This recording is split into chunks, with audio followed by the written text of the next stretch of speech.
If you look on our left hand side here, we have the grey ship. This is the Tattershall Castle.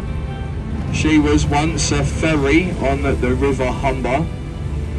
So they brought her upriver to be a floating arts gallery. She went bust after only 2 years.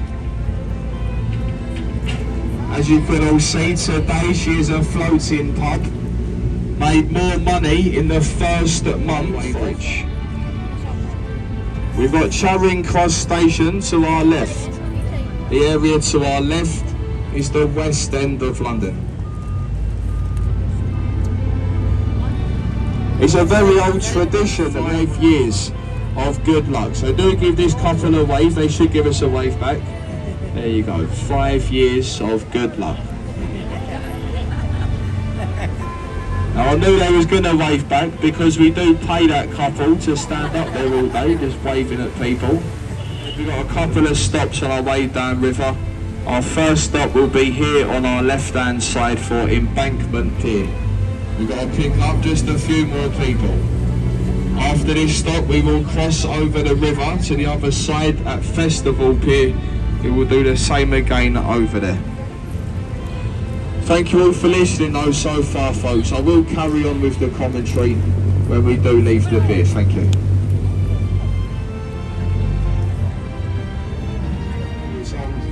It is older than London itself. There is a pair to that needle. It is found in Central Park, New York. Also there on our left, the building with the green roof and the flagpole, the back entrance to the world famous Savoy Hotel. Probably the most expensive hotel we do have here in London. Leeds Bridge. It gets its name as it was built during the Second World War. This was by female labour.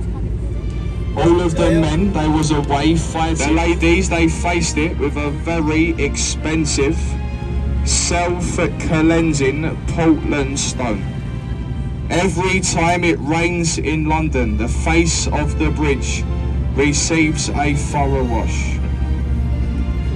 The only bridge to span the river that was completed on time and under budget. So what I found the trees, it's got the green dome on top at Somerset House. It was built for the Dukes and the Earls of Somerset. It was once over there in that building where they kept all birth, death and marriage certificates.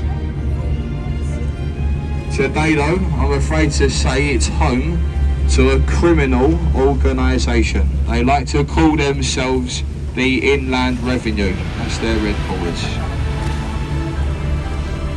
To become a part of that club, you must have been a captain of a ship at sea for over 25 years.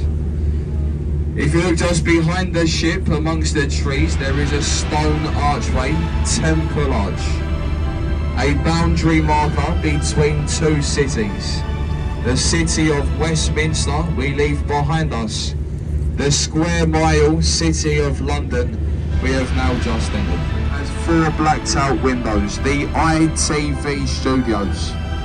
That's where they film the breakfast programme this morning. It's this part of the river they use as a backdrop throughout the day. So folks, do give them a big wave and a smile, like you're really enjoying yourselves. There is a very good chance we are all on daytime TV.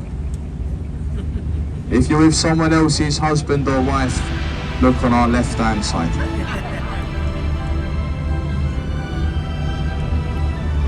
On our right hand side, the red bricks building, it has the Oxo Tower, Oxo being famous for the gravy stock cube. During the 30s, when the building was being built, advertisement along the banks of the river, it was illegal. That's because the Thames is deemed a royal highway.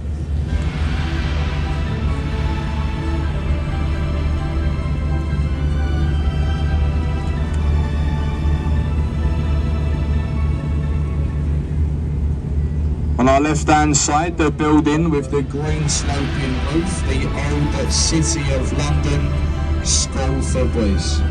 It was over there where Sir Winston Churchill attended before furthering on his education to Harrow. A group of bridges now. The first one, Blackfriars Road Bridge. The abutments, they should remind you of church pulpits. These were built on the express wish of Queen Victoria to commemorate the Blackfriars monasteries that once stood to our left on the North Shore. Now folks, we're about halfway now. How's it going so far? Can everyone understand me okay? Little raise of hands, everyone still listening? Yeah? Perfect. Just either side of us is what remains of the old St Paul's Railway Bridge. The modern trains, they became too heavy. The top half was at Power Station. Today it is home to the Tate Modern Arts Gallery. It is completely free to enter. After about 5 minutes of walking around this building, you will quickly realise why it is free. Go over there today folks, see such things as half a cow in a jar, a brick wall with paint thrown up it, and a light bulb that flashes on and off. What a fantastic day out. If you want to see a real piece of art, look on our left here, the large dome and golden cross of St Paul's Cathedral. Designed by Sir Christopher Wren, said to have been his masterpiece. Took Wren 35 years to complete. It was complete at the moment. To get to the top though, there is no lift. You do have to take the stairs. There is 528 steps to get to the top of St Paul's. If you follow this bridge through the buildings on our left, you'll get a much better view of the cathedral.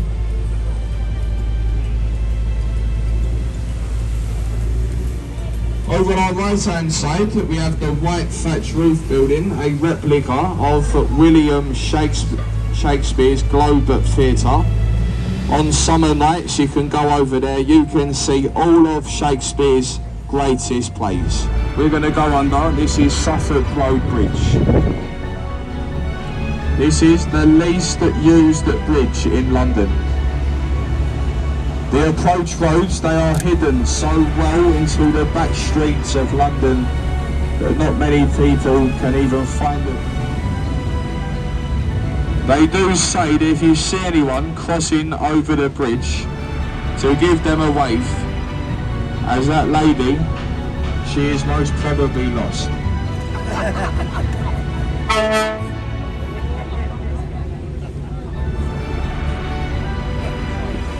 We've got a lovely riverside pub. It's got the red window frames. This is called the Anchor. It dates back to 1615. It is over 400 years old.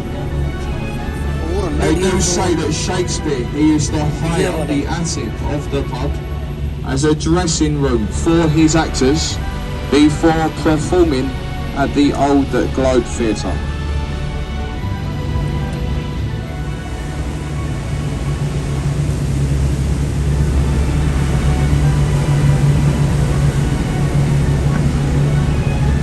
Just in between the buildings on our right hand side, we have an old pirate ship. This is a replica of Sir Francis Drake's ship, the Golden Hind.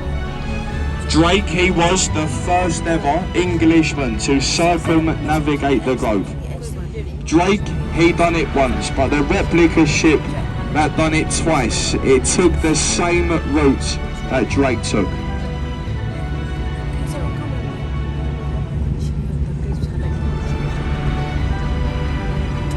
The next bridge is the famous London Bridge. There's been 8 London bridges to span the Thames at this point. The one before this one, it was sinking into the mud. They took it down brick by brick and raised the shard of glass. The building is 1,016 feet tall. It is also home to London's highest viewing platform, the 72nd floor up. To go up there, I think is £40 an adult. Folks, if you want a much cheaper day out, spoons and excise. Any illegal contraband taken from our country's ports, like alcohol, cigarettes and drugs, they're all taken to the basement of this building, stored in the basement for 1 month. They are then burnt in the incinerators. They are said to be destroyed. I've been working on this river though, folks, for 5 years this year. I've never seen a puff of smoke coming out of those chimneys. Very strongly rumoured that they're Christmas parties. Right down to the engine room. Folks, we just got to make a very quick unscheduled stop on our left. We won't be disembarking from this bit, so if I could just ask everyone to remain in their seats. And so the captain just got to try and come into the...